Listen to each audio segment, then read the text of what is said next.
Hello and welcome to all. पुनः आप सबका वो मृत्युंजय मिश्रा के इस ऑनलाइन प्लेटफॉर्म पर एक बार हार्दिक स्वागत है।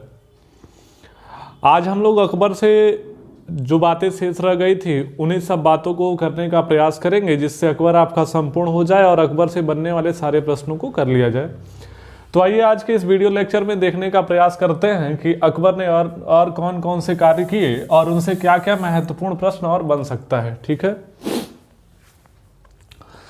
लास्ट डे हम लोगों ने अकबर के बारे में एक सामान्य सा परिचय देख लिया था। अकबर के बारे में लगभग काफ़ी महत्वपूर्ण बातें उस 1 घंटे के वीडियो लेक्चर में हमने बताई थी, जिसमें अकबर का जन्म बताया गया, अकबर की उपाधियां बताई गई, अकबर के अन्य कार्य बताए गए।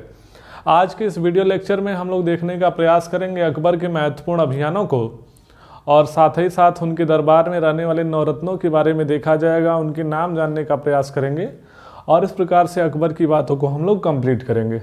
सबसे पहला प्रश्न लिखेंगे, अकबर के शासनकाल को बाबू हिंदी का स्वर्ण काल कहा जाता। नेक्स्ट पॉइंट लिखेंगे, अकबर के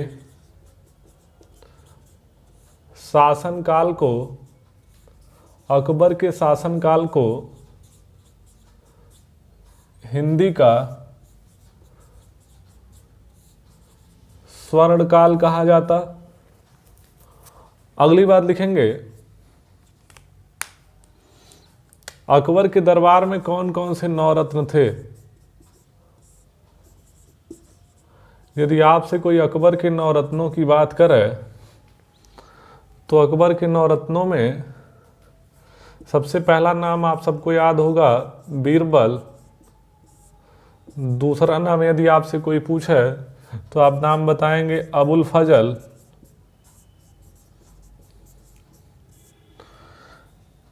तीसरा नाम मानसिंह। चौथा नाम टोडरमल। पांचवा फैजी।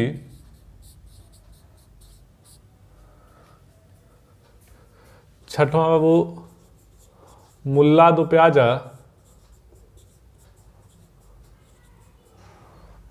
सातवां नाम हो जाएगा अब्दुर रहीम खान खाना। आठवां हो जाएगा हकीम हुकाम। और नौवां हो जाएगा तानसेन। तानसेन के बारे में अबुल फजल ने कहा है कि तानसेन के संगीत में इतनी जबरदस्त शक्ति हुआ करती थी कि थाली में पानी को नचा सकते थे और पत्थर को अपने संगीत के माध्यम से यह तोड़ सकते थे। तानसेन के संगीत इतना जबरदस्त हुआ करता था। यहाँ से कुछ और प्रश्न बन सकते हैं। सामान्यतः पूछा जाता है बीरबल का मूल नाम क्या हुआ करता था, तो बीरबल को हम लोग महेश दास के भी नाम से जानते हैं। टोडरमल को स्पेशली दसाला पद्धति का जनक कहा जाता है। इस बात को भी आप ध्यान रखेंगे। अकबर का कृषि विभाग हुआ करता था आईन दसाला। उसी आईन दसाला के द्वारा अकबर ने बाबू 1580 के आसपास एक टोडरमल द्वारा विकसित की गई दसाला पद्धति, जिसमें 10 वर्षों के उत्पादन के औसत के आधार पर विशेष तौर पर लगान की दर को तय किया जाता था। फैजी जो हैं अकबर के राजकवि हैं, इस बात को ध्यान रखेंगे। मुल्ला दो प्याजा इनके रसोइया रहे हैं। हकीम हुकाम इनके वैद्य रहे हैं। और तानसेन का मूल नाम पूछा जाता है तो तानसेन का मूल नाम है रामतनु पांडे। तानसेन को अकबर ने, एक प्रश्न यहाँ से और भी ध्यान रखेंगे, तानसेन को अकबर ने कंठ वैभव विलास धारड़ी की उपाधि से, कंठ वैभव विलास धारड़ी की उपाधि से सम्मानित किया हुआ था। इस बात को भी ध्यान रखेंगे। और इसके अलावा अबुल फजल ने तानसेन के बारे में लिखा हुआ है कि इनके संगीत में अद्भुत शक्ति थी। यह पानी बर्तन को, विशेष तौर पर बर्तन में पानी भरा है तो उसको भी नचाने की ये क्षमता रखते हैं, और साथ ही साथ अपने संगीत के माध्यम से वे पत्थर को तोड़ने की क्षमता रखते हैं। ये इतनी बात नोट कर लें, इसका एक स्क्रीनशॉट ले लें, फिर आगे देखते हैं।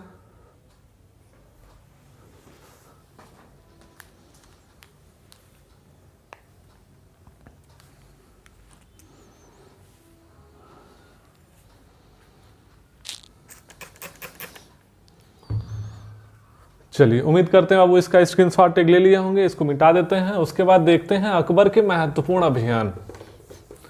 कुछ महत्वपूर्ण प्रश्न वहां से बन जाते हैं, या तो कुछ और अकबर से बनने वाले महत्वपूर्ण प्रश्न देख लेते हैं।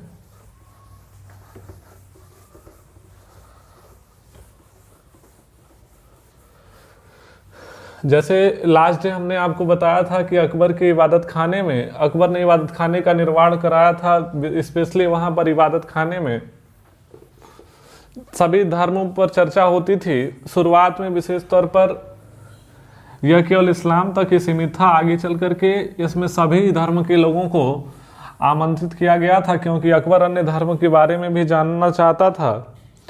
अकबर को अक्षर ज्ञान नहीं था कहा जाता है, लेकिन सभी धर्मों का इसको ज्ञान हो गया था इसी इबादत खाने में धर्म के ऊपर डिबेट या बहस करने के कारण।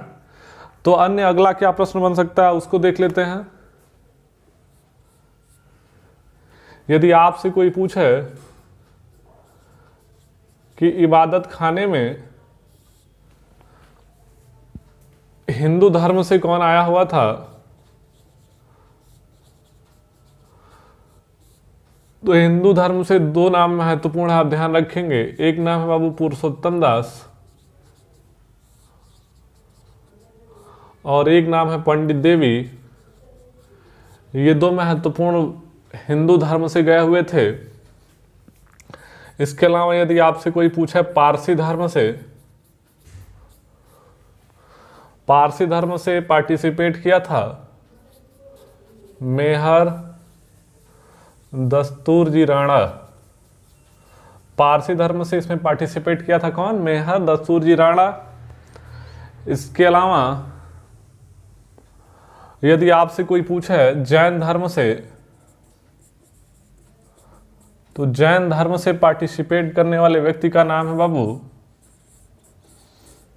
हरि विजय सूरी। और यहां से एक और महत्वपूर्ण बात ध्यान रखेंगे, यदि आपसे कोई पूछा कि अकबर ने किसको जगत गुरु की उपाधि से सम्मानित किया था, तो अकबर ने हरि विजय सूरी को जगत गुरु की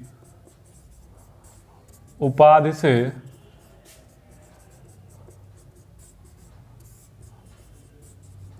सम्मानित किया था। इसके अलावा और क्या चीजें बन सकती हैं अकबर से, कि अकबर को अक्षर ज्ञान नहीं था,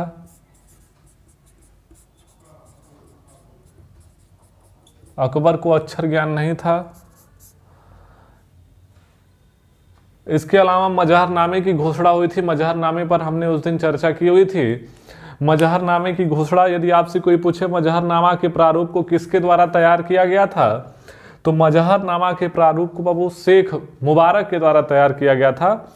और मजहरनामा क्या हुआ करता था? मजहरनामा एक प्रकार का दस्तावेज था जिसमें यह बात लिखी गई थी कि धर्म के सभी प्रमुख मामलों में जो सर्वोच्च होगा वह अकबर होगा, और अकबर की गैर मौजूदगी में विशेष तौर पर यदि कोई राइट फैसले लेने का अधिकार है तो आप बताएंगे अबुल फजल को। मतलब दूसरा महत्वपूर्ण व्यक्ति अबुल फजल रहा था ऐसे सभी मामलों के लिए। इस बात को आप ध्यान रखेंगे।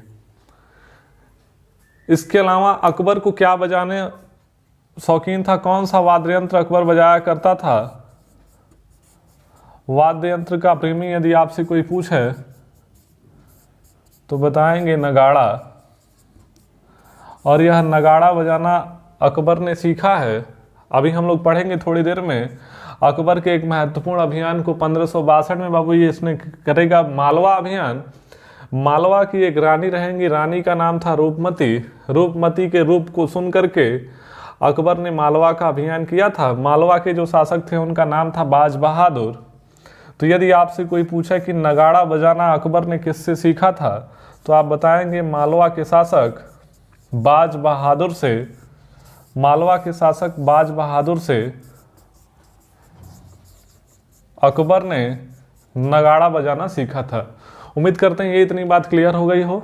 अब आगे चलते हैं, थोड़ा सा अकबर के दूसरे स्वरूप और चित्र को देखते हैं कि अकबर किस तरह से महिलाओं को पाने के लिए कुछ प्रमुख अभियान करेगा, और इसके अतिरिक्त साम्राज्य विस्तार के लिए भी उसने कुछ अभियान किए हैं। तो आइए उन सभी अभियानों को देखने का प्रयास करते हैं और वहां से क्या क्या महत्वपूर्ण प्रश्न बन सकते हैं इसको जानने का प्रयास किया जाए। ठीक है, इसका एक स्क्रीनशॉट ले लें, फिर आगे देखते हैं।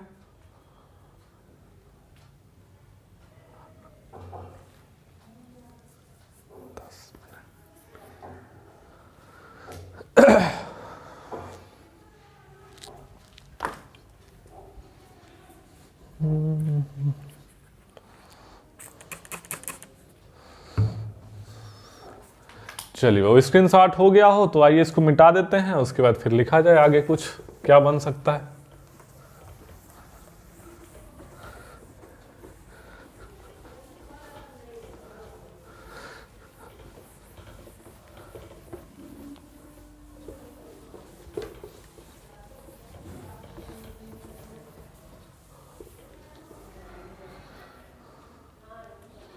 हेडिंग डालेंगे अकबर के महत्वपूर्ण अभियान।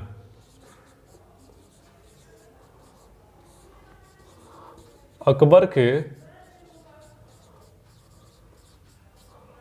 महत्वपूर्ण अभियान। अब इसमें सबसे पहले देखें, ध्यान से सुनेंगे एक कहानी को। अपने अकबर मियां बाबू दरबार में बैठे थे, तब तक इनके दरबार में एक दरबारी की एंट्री हुई जो मालवा की रानी रूपमती के ऐश्वर्य का, उनकी खूबसूरती का वर्णन किया, और उस खूबसूरती के वर्णन को सुनने के पश्चात अकबर से रह नहीं गया। अकबर देखना चाहे कि यह विशेष तौर पर वह कौन सी महिला है जो भला की इतनी खूबसूरत है, साथ ही साथ उसके अंदर इतने गुण हैं। तो अकबर रानी रूपमती को सुनने के पश्चात यह प्रयास किया, यह विचार किया कि मालवा का अभियान करते हैं। तो महत्वपूर्ण अभियान में सबसे पहले अकबर बाबू किया मालवा अभियान। तो यहां से क्या क्या प्रश्न बनेगा ध्यान से देखेंगे। मालवा अभियान किया गया है अकबर के द्वारा 1562 ईस्वी में। कब किया गया है? 1562 ईस्वी में। किसके खिलाफ किया गया है? मालवा के शासक हैं, मालवा के शासक हैं बाबू, शासक का नाम है बाज बहादुर। बाज बहादुर के खिलाफ, बाज बहादुर के खिलाफ अकबर का यह अभियान था। यदि आपसे कोई पूछे अकबर की तरफ से सेना का नेतृत्व, यदि आपसे कोई पूछे अकबर की तरफ से सेना का नेतृत्व किसके द्वारा किया गया था, तो अकबर की तरफ से बाबू सेना का नेतृत्व किया है अदम खान ने। इस बात को आप ध्यान रखेंगे। महामनगा का यह बेटा हुआ करता था अदम खान। और शुरुआती दौर में देखें 1562 का ये सीन है, यदि आपको याद होगा तो शुरुआत में ही हमने बताया हुआ था कि अकबर के शुरुआती शासनकाल में काफी नियंत्रण रहा बैरम खां का, उसके पश्चात कह लीजिए हरमदल का, जिसको अतका समूह के नाम से हम लोग जानते हैं। उसी में एक प्रमुख नेता थे, प्रमुख व्यक्ति थे अदम खां। तो अदम खां के नेतृत्व में बाज बहादुर के खिलाफ एक अभियान भेजा गया, मालवा अभियान। किसको पाने के लिए? इसका हकीकत यही है कि यह साम्राज्य विस्तार के लिए यह अभियान नहीं था। अकबर के ऊपर चारित्रिक दोषों में भी इस अभियान को एक माना जाता है। इसको ऊपर एक कलंक के तौर पर होगा आपका मालवा अभियान। और मालवा अभियान स्पेशली किया गया है कि वहां के जो शासक हैं बाज बहादुर, बाज बहादुर की जो पत्नी है, पत्नी या तो प्रेमिका के तौर पर कह सकते हैं, इनका नाम है रूपमती। इन्हीं रूपमती के रूप को वर्णन सुनकर के, बखान सुनकर के अकबर ने यह अभियान किया। शुरुआती समय में अदम खां जब कह लीजिए कि सेना का नेतृत्व कर रहा था, तो सेना की एक टुकड़ी की कमान का नेतृत्व कर रही थी बाबू रूपमती। अब कहानी में बड़ा इंटरेस्टिंग सीन है। आक्रमण के दौरान ऐसा बताया जाता है कि रूपमती जब सेना का नेतृत्व कर रही थी, रूपमती घायल भी हो जाएंगे। घायल हो जाने के पश्चात इनको आनन फानन में हॉस्पिटलाइज करवाया जाएगा, और हॉस्पिटलाइज करवाने के बाद जब ये होश में आएंगी तब ये पूरा सीन समझ चुकी थी कि ये अभियान स्पेशली साम्राज्य के विस्तार के लिए ना होकर के केवल और केवल महिलाओं के लिए, क्योंकि कुछ सीन इस तरीके से था यहाँ पर, ऐसा कह लीजिए कि महिलाओं को छोड़ करके सभी, चाहे छोटे बच्चा हो चाहे बुजुर्ग हो, सभी लोगों को जबरदस्त रूप से मारा जा रहा था, उनकी हत्याएं की जा रही थी। रानी रूपमती को समझते हुए यह देर नहीं लगी कि यह अभियान रानी रूपमती के लिए हुआ है। रानी रूपमती स्वाभिमानी महिला थी, इन्होंने यह सोचा कि कोई आक्रमणकारी, कोई आतताई इनके शरीर को छुए इससे पहले अपने प्राणों की आहुति दे दें। तो यह एक रानी रही हैं, तो हीरे की अंगूठी को बाबू इन्होंने धारण किया हुआ था। हीरे की अंगूठी को निगलेंगी, हीरे की अंगूठी इनके गले में जाके फंसेगी श्वास नली में, जिसके कारण रानी रूपमती की मृत्यु हो जाएगी। बाज बहादुर पराजित हो जाएगा, और पराजित होने के बाद यह भाग जाएगा दक्षिण भारत। थोड़ी देर पहले अभी हमने आपको बताया कि इसी बाज बहादुर ने अभी दक्षिण भारत से ये फिर आएगा, और दक्षिण भारत से फिर आएगा, इसको बंदी बना लिया जाएगा और अकबर के समक्ष पेश किया जाएगा। और आगे चल करके ऐसा बताया जाता है कि अकबर के साथ इसकी बड़ी अच्छी मित्रता हो गई थी, इसने ही अकबर को नगाड़ा बजाना सिखाया हुआ था। तो मालवा अभियान इस तरीके से रहा। अब अधम खां मालवा को बाबू नियंत्रित कर लिया है। अधम खां मालवा को नियंत्रित करने के पश्चात यहाँ का कोई हिसाब किताब कह लीजिए अकबर को सौंपा नहीं, जिससे अकबर बड़ा नाराज हो गया, और नाराजगी होने के बाद अधम खां को अकबर ने वापस बुला लिया। जब अधम खां वापस आया, ये भी गुस्से में लाल है। 1562 का सीन है, अकबर की उम्र अभी बहुत ज्यादा है नहीं। ऐसी स्थिति में अधम खां अकबर को लगा गरियाने और लगा हाथ पकड़ के ऐंठने लगा। अब अकबर इस बात को लेकर नाराज हो गया और कहा कि छत पे इनको टांग के लाइए। छत पर से उठा के लाके फेंकवा दिया, और 2 बार पटकवाया। वो अधम खां वहीं धड़ाम से गिरे और अधम खां की मृत्यु हो गई। इसी समाचार को अकबर ने अधम खां की माता, जो धाय मां के तौर पर जानी जाती हैं अकबर को, जिनका नाम है महामनगा से उसने कहा कि मृत्यु हो गई। अब पुत्र के सदमे को बर्दाश्त नहीं कर पाई। पुत्र के सदमे को बर्दाश्त न कर पाने के कारण उन्होंने मरते घड़ी एक बात कही कि अल्लाह जो भी करता है अच्छे के लिए करता है। उम्मीद करते हैं कि अकबर का मालवा अभियान, जो स्पेशली रानी रूपमती के लिए था, ये इतनी बात समझ में आ गई होगी। आगे चल करके दक्षिण भारत में जाकर के स्थिति अपनी मजबूत करेगा, और दक्षिण भारत में स्थिति मजबूत करने के बाद बाज बहादुर पुनः मालवा क्षेत्र पर हमला करेगा। अब ऐसी स्थिति में अधम खां के भाई को, जिसका नाम है पीर मोहम्मद को मालवा का सूबेदार नियुक्त किया गया है। जब दक्षिण भारत से बाबू यह तेजी से आक्रमण करेगा, पीर मोहम्मद डर करके नर्मदा नदी में कूद करके आत्महत्या कर लेगा। आगे चल करके बाज बहादुर को नियंत्रित करने के लिए अब्दुल उजबेक को भेजा जाएगा, और अब्दुल उजबेक गिरफ्तार करके अकबर के समक्ष लेकर के आएगा बाज बहादुर को, और बाज बहादुर की आगे हो जाएगी बड़ी अच्छी मित्रता। इस बात को आप ध्यान रखेंगे। यदि यहां तक की बात क्लियर हो गई हो तो इसका एक स्क्रीनशॉट ले लें, फिर आगे देखते हैं।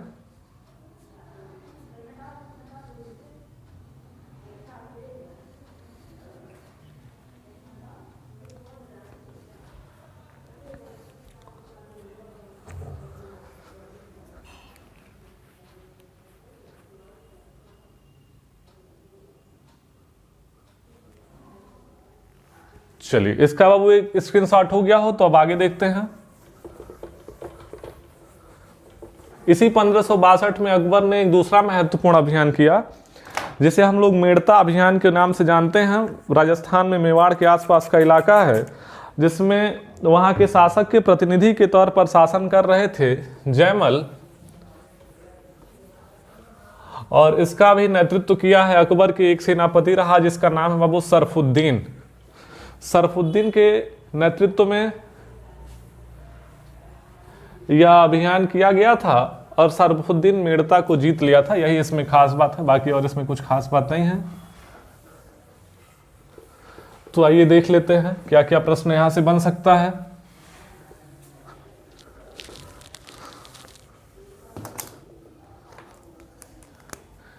हेडिंग डालेंगे मेड़ता अभियान, मेड़ता अभियान 1562। क्या क्या प्रश्न बनेगा? मेड़ता स्पेशली जो जगह है राजस्थान के मेवाड़ के पास का इलाका है। इस मेड़ता पर प्रतिनिधि के तौर पर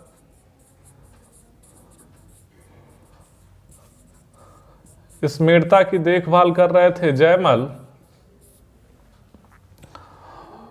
और यदि आपसे कोई पूछे मेड़ता अभियान का नेतृत्वकर्ता कौन रहा अकबर की तरफ से,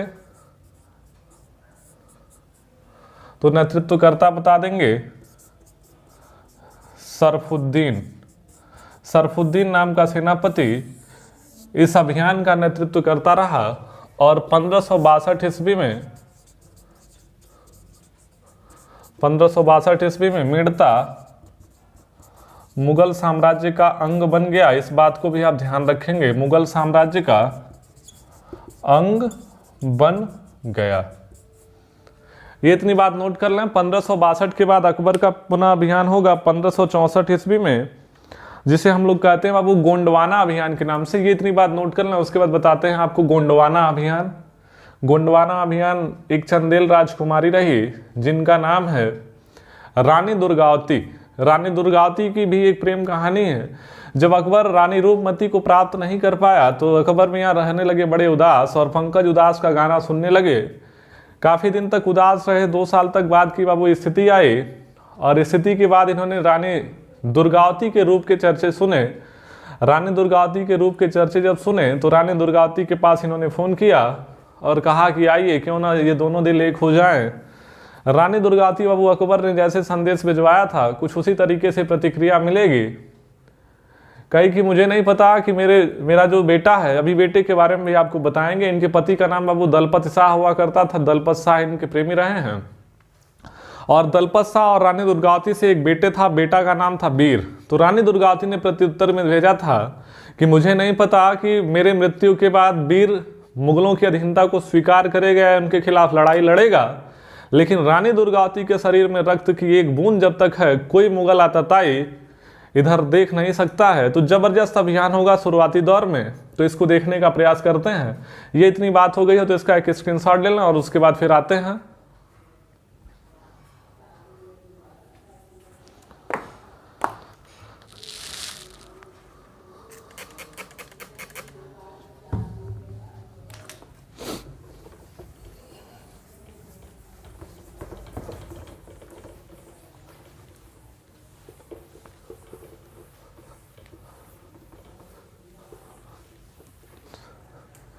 चलिए हेडिंग डालेंगे बाबू, गोंडवाना अभियान। गोंडवाना अभियान 1564 ईस्वी किसके खिलाफ हुआ है? अकबर बनाम रानी दुर्गावती। तो रानी दुर्गावती के ऐश्वर्य को सुनने के बाद अकबर से पुनः नियंत्रण नहीं हुआ और अकबर ने, यदि आपसे कोई पूछे कि किसके नेतृत्व में सेना को भेजा था, तो अकबर आसफ खां के नेतृत्व में रानी दुर्गावती के विरुद्ध कह लीजिए लड़ाई शुरू किया। शुरुआती 1 घंटे की लड़ाई का यदि इतिहास आपको बताया जाए तो रानी दुर्गावती ने मुगलों की सेना को गाजर मूली की तरह काटा है। लेकिन जो मुगल सेना है वो मुगल सेना बहुत बड़ी है। ऐसी स्थिति में रानी दुर्गावती को यह एहसास हो चला है कि इनसे लड़ करके लड़ाई जीत पाना बड़ा मुश्किल सा कार्य है। लेकिन इनके शरीर को कोई मुगल आतताई या कोई आक्रमणकारी नहीं छू सकता, इस बात की इन्होंने प्रतिज्ञा कर रखी थी। जब इनको ऐसा लगा कि अब इस लड़ाई को हार जाएंगे और इनके शरीर को कोई मुगल आक्रमणकारी छू सकता है, तो ऐसी स्थिति में यह भी अपने 10 वर्षीय बालक को बाबू अपने से अलग करके और जिस तलवार से मुगलों को गाजर मूली की भांति काट रही थी उसी तलवार से अपनी भी प्राणों की आहुति दे देंगे। यहां से कुछ और बात आप ध्यान रख सकते हैं। यदि आपसे कोई पूछे रानी दुर्गावती के पति का नाम,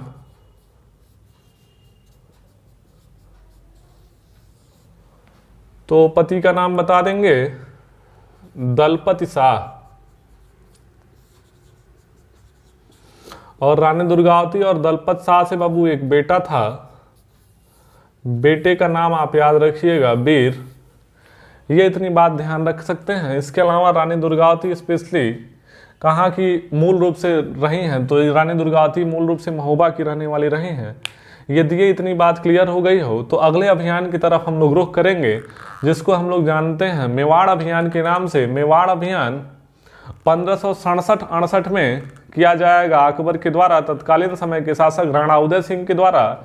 और राणा उदय सिंह के दो प्रमुख सेनापति कह लीजिए जयमल और फख्ता के द्वारा उनको यह सुझाव दिया जाएगा कि आप मेवाड़ किले से निकल करके अरावली पहाड़ियों में स्पेशली जाकर के छिप जाएं। इसीलिए कर्नल टाड ने राणा उदय सिंह को एक कायर शासक के तौर पर संज्ञा दी है।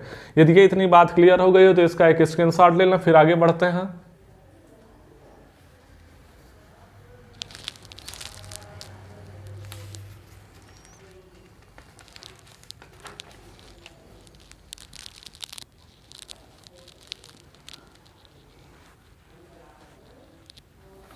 चलिए, इसका स्क्रीनशॉट हो गया हो तो अब आगे देखते हैं मेवाड़ अभियान को।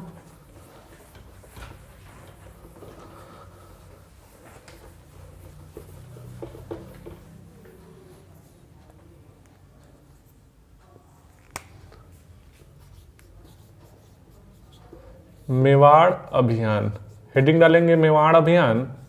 मेवाड़ अभियान हुआ है बाबू 1567-1568 ईस्वी में। मेवाड़ के तत्कालीन समय के जो शासक हैं, शासक का नाम है राणा उदय सिंह।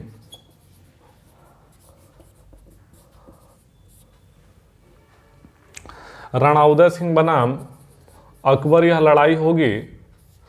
राणा उदय सिंह के दो प्रमुख सेनापति रहे जिनका नाम है जयमल और फख्ता।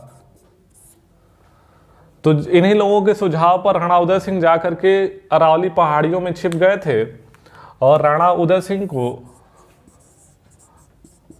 कर्नल टॉड ने कायर की संज्ञा दी है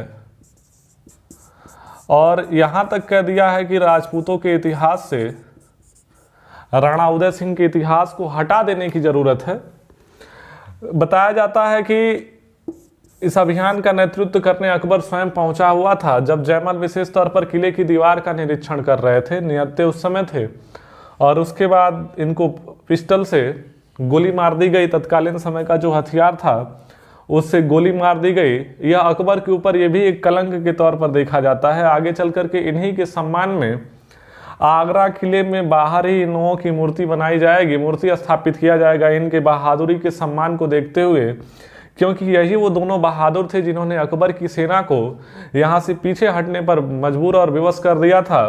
और इनकी बहादुरी और सम्मान के कारण अकबर ने आगरा किले के बाहर ही इन दोनों की मूर्तियाँ स्थापित करवाई और आते जाते विशेष तौर पर लोग इनको सलामी दिया करते थे। इस बात को आप ध्यान रखेंगे। अकबर के मेवाड़ अभियान का एक स्क्रीनशॉट लेंगे, फिर आगे देखा जाएगा।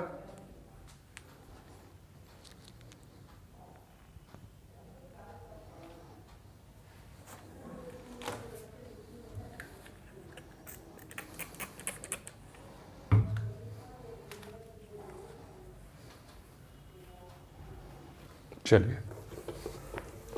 इसके बाद देखेंगे बाबू अकबर का रणथंभौर अभियान। अकबर का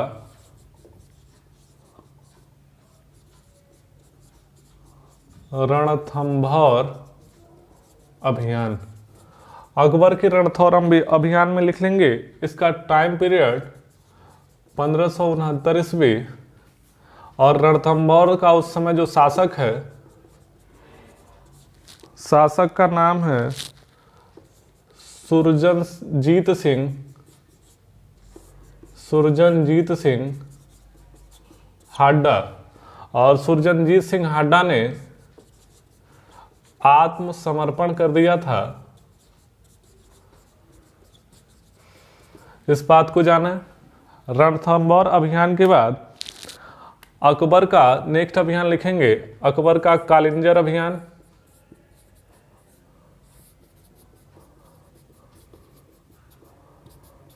अकबर का कालिंजर अभियान हुआ है 1569 में। शासक का नाम है रामचंद्र, और रामचंद्र ने इसी अभियान के दौरान अकबर को एक महत्वपूर्ण संगीतज्ञ जिनका नाम है बाबू रामतनु पांडे, रामतनु पांडे को अकबर को भेंट किया था। इस बात को आप ध्यान रखेंगे। रामचंद्र और कालिंजर कह लीजिए नियंत्रण में हो गया। इसके बाद देखेंगे अकबर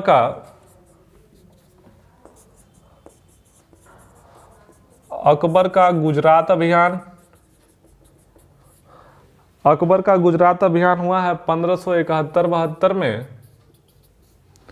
और इस अभियान के लिए वहाँ के तत्कालीन समय के शासक मुजफ्फर का थर्ड हुआ करते थे। मुजफ्फर का थर्ड के कोषाध्यक्ष थे जिसका नाम था एतमाद खां। तो गुजरात अभियान 1571-72 में अकबर के द्वारा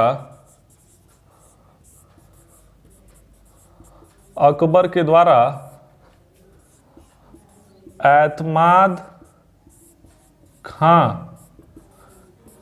के निमंत्रण पर किया गया था। एतमाद खां के निमंत्रण पर किया गया था। एतमाद खां कौन थे बाबू? एतमाद खां कोषाध्यक्ष हुआ करता था। किसका यह कोषाध्यक्ष था? शासक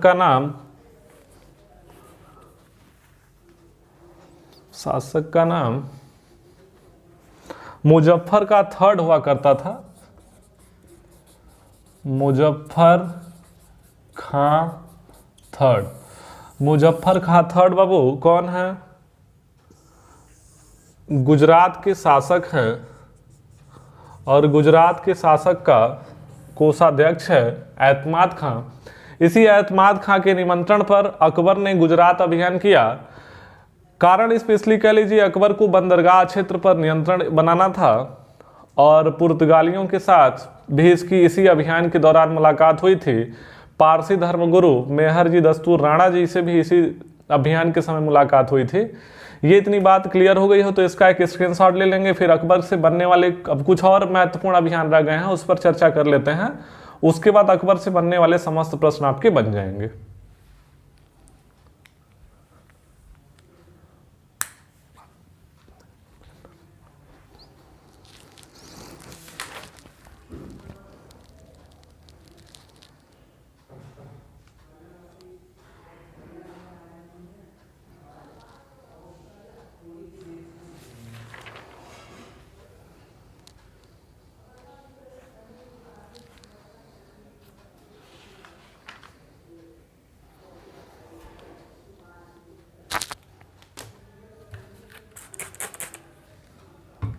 चलिए बाबू, इसका स्क्रीनशॉट हो गया है तो मिटा देते हैं इसको। अगले 2-3 अभियान और हैं अकबर के, देख लेते हैं। अकबर का एक अभियान है बिहार का अभियान। बिहार के अभियान को भी देख लें कि अकबर ने बिहार अभियान किसके खिलाफ किया था। तत्कालीन समय में बिहार का सूबेदार हुआ करता था दाऊद खां, उसका नाम हुआ करता था। दाऊद खां की जब मृत्यु हो जाएगी, दाऊद खां की मृत्यु के पश्चात जो उसके बेटे हैं, बेटों ने बिहार को बाबू स्वतंत्र घोषित कर दिया। तो उसी विद्रोह को दबाने के लिए इस अभियान को किया गया है, और आगे चल करके बिहार को मिला लिया जाएगा। इस बात को नोट करेंगे।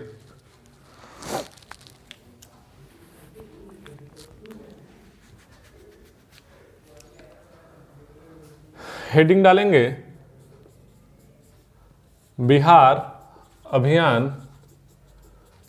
समय है इसका 1574 ईस्वी। बिहार का सूबेदार कौन हुआ करता था यदि आपसे कोई पूछे तो बिहार का सूबेदार बता देंगे। सूबेदार का नाम था बाबू दाऊद खां। दाऊद खां की मृत्यु हो गई। मृत्यु के बाद, एक मिनट मार्कर बदल लिया जाए। मृत्यु के बाद इसके पुत्रों ने, मृत्यु के बाद इसके पुत्रों ने स्वतंत्र घोषित कर दिया। बिहार को स्वतंत्र घोषित कर देने के कारण अकबर यहाँ पर अभियान करेगा। तो यदि आपसे कोई पूछे अभियान का नेतृत्वकर्ता कौन रहा है, तो अभियान के नेतृत्वकर्ता के लिए दो लोगों को भेजा गया था। एक लोगों का नाम था मुनीद खां और एक लोगों का नाम हुआ करता था आसफ खां। और यह दोनों बाबू विजयी हो जाएंगे। संयुक्त रूप से मिलकर के इन्होंने विजय प्राप्त की और बिहार को पुनः मिला लिया गया। तो बिहार अभियान की ये कहानी थी। बिहार अभियान को नोट कर लेंगे, फिर इसके आगे बताते हैं। बिहार अभियान की ये बात नोट कर लें, उसके बाद फिर आगे देखा जाए।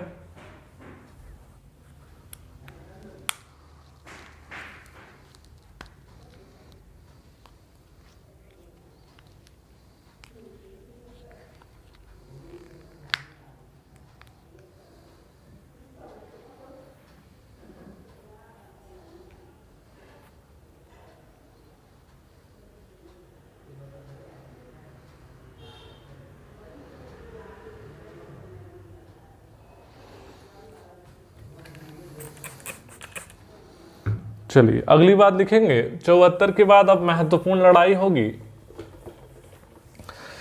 आपने नाम सुना होगा, हल्दी घाटी का युद्ध जबरदस्त लड़ाई हुई है और अकबर जीवन पर्यंत इसको पाने के लिए प्रयास में लगा रहा, लेकिन अकबर कभी भी पूर्ण रूप से इसको मिला नहीं पाया।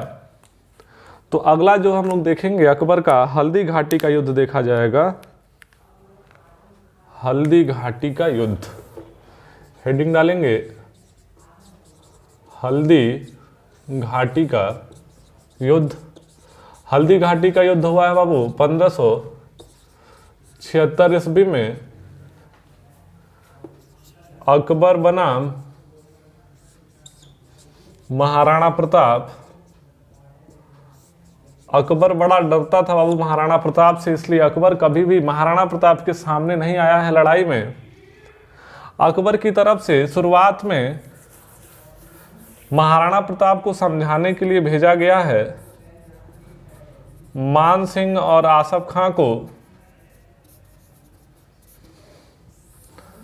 महाराणा प्रताप कहे कि देखो भाई, समझाने का काम मत करो, लड़ाई लड़नी है तो लड़ो।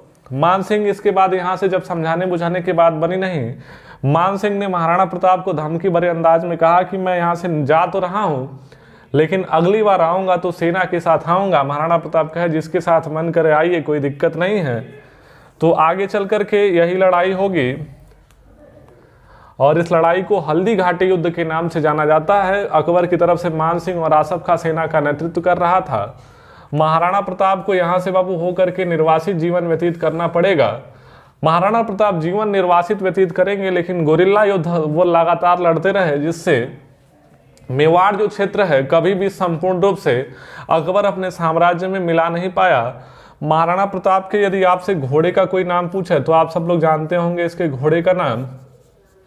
जो घोड़े का नाम है चेतक, लेकिन इनके हाथी का नाम कम लोग जानते हैं। यदि आपसे कोई इनके हाथी का नाम पूछे तो हाथी का नाम बताइएगा राम प्रसाद। इनके हाथी का नाम राम प्रसाद हुआ करता था, घोड़े का नाम चेतक हुआ करता था। दोनों जबरदस्त स्वामी भक्त रहे हैं। तो महाराणा प्रताप जब तक जीवित रहे तब तक उन्होंने लगातार कह लीजिए अभियान को अपने जारी रखा और कभी भी मेवाड़ को संपूर्ण रूप से अकबर को नियंत्रण में नहीं होने दिए। इस बात को आप ध्यान रखेंगे। हल्दी घाटी के युद्ध के पश्चात यदि आपसे कोई पूछे कि अकबर के अंतिम अभियानों में यदि बात की जाए तो अकबर का अंतिम अभियान कहा जाता है, अकबर का अंतिम अभियान रहा है 1601 ईस्वी में और असीरगढ़ की विजय इसका अंतिम अभियान के तौर पर जाना जाता है। इसके पश्चात अकबर बहुत कह लीजिए कि इसका जो स्वास्थ्य है वो सही नहीं रहेगा और अकबर के शासनकाल में ही आप सब यह जानते हैं कि 31 दिसंबर 1600 को ब्रिटेन की महारानी एलिजाबेथ टेलर प्रथम ने शाही फरमान जारी कर यह आदेश दिया कि ईस्ट इंडिया कंपनी दक्षिण पूर्व एशिया देशों के साथ व्यापार करने के लिए एक अधिकार प्रदान कर दिया गया। तो ईस्ट इंडिया कंपनी इसी के शासनकाल में भारत आई थी, लेकिन तत्कालीन समय में बात नहीं बन पाई और एलिजाबेथ टेलर प्रथम की मृत्यु हो जाएगी 1603 ईस्वी में। जब 1603 ईस्वी में उनकी मृत्यु हो गई तो अपने अकबर भी अब अकेले नहीं रह पा रहे थे, तो अकबर की मृत्यु हो जाएगी बाबू। अकबर की यदि आपसे कोई मृत्यु पूछे तो अकबर की मृत्यु हुई है 1605 ईस्वी में। अकबर की मृत्यु किस कारण से हुई है तो आप बताएंगे अकबर की मृत्यु हुई है अतिसार रोग से पीड़ित हो जाने के कारण। और अगला एक प्रश्न बन सकता है, अकबर का प्रश्न बने तो एक प्रश्न बन सकता है कि अकबर का मकबरा कहाँ पर है। तो अकबर का मकबरा सिकंदरा में इसके पुत्र जहांगीर के द्वारा निर्मित किया गया है। एक और खास बात आपको बताता है, अकबर के मकबरे की बात आ गई तो इससे संबंधित अकबर के मकबरे में बाबू अकबर का शरीर का जो कंकाल है उसमें आग लगा दी गई थी। औरंगजेब के शासनकाल में एक जाट विद्रोह हुआ। उसी जाट विद्रोह के दौरान विशेष तौर पर जाट विद्रोह का नेतृत्व कर रहे थे राजा राम के बाद फिर चूड़ामन और बहुत सारे लोग रहे। वहां से उसी जाट अभियान के दौरान औरंगजेब से नाराज होकर के आगरा के सिकंदरा में पहुंचने के बाद इसके कह लीजिए कि कब्र को खोद करके इसकी अस्थियों में आग लगा दी गई थी। तो इस बात को भी ध्यान रखेंगे। इसके अलावा अकबर ने लाहौर का किला बनवाया हुआ था, इलाहाबाद का किला बनवाया हुआ था। ये सारी चीज़ों को आप ध्यान रख सकते हैं। तो उम्मीद करते हैं कि अकबर से बनने वाले सभी प्रश्न इस वीडियो लेक्चर के माध्यम से आप कर पाने में सफल होंगे। अकबर के बाद जबरदस्त कहानी आपको देखने के लिए मिलेगी जहांगीर की। तो जहांगीर की कहानी जानने, देखने और सुनने के लिए बने रहिए हमारे साथ। मुलाकात होगी अगले एपिसोड में।